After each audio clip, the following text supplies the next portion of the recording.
Hi parents, my name is Leslie, and I am here to give you some insight into what we're gonna be talking about with your high schoolers over the next 4 weeks.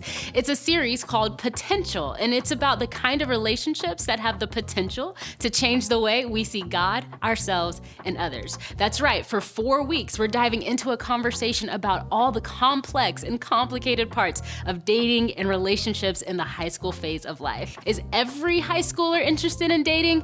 Definitely not. We have research that shows us that. But does every high schooler have the potential to date or start considering relationships that move from friend to significant other? For sure. That's why we want to have this conversation now. Whether they're uninterested right now, curious about it, or already engaged in dating, your high schoolers need to know that there's a way to date that prioritizes their relationship with God and respecting themselves and others.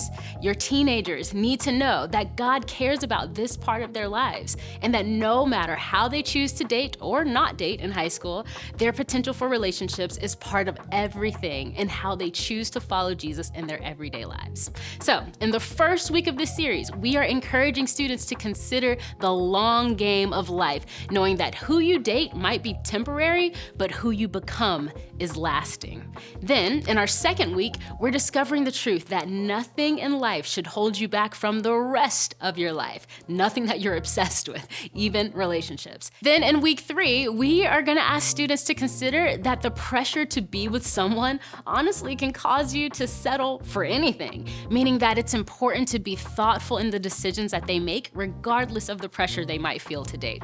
And finally, to close out the series, we're talking about the importance of healthy relationships. We all need other people who can help us become the best versions of ourselves, other people who can speak into our dating lives. Because without the people who make you better, you can miss out on what's best. See, as their parent or guardian, you know better than anyone what your high schoolers are dealing with in regards to relationships right now. So you know the value of giving them a safe place to sort through it with people who will help them really understand the positive potential that relationships hold. Because you're the #1 source of information and inspiration for your teenagers, we want to partner with you through this conversation in the series. We've created additional resources that can help you as you walk through this phase with your high schooler. And of course, people like your church's student pastor and your teenager's small group leader are there to talk through any questions, concerns, or needs you might have during this series. It's our honor to support you and cheer you on as you guide your high schooler through this unique phase of life. We're praying for you and your high schooler as you navigate conversations about relationships together in a safe and honest way.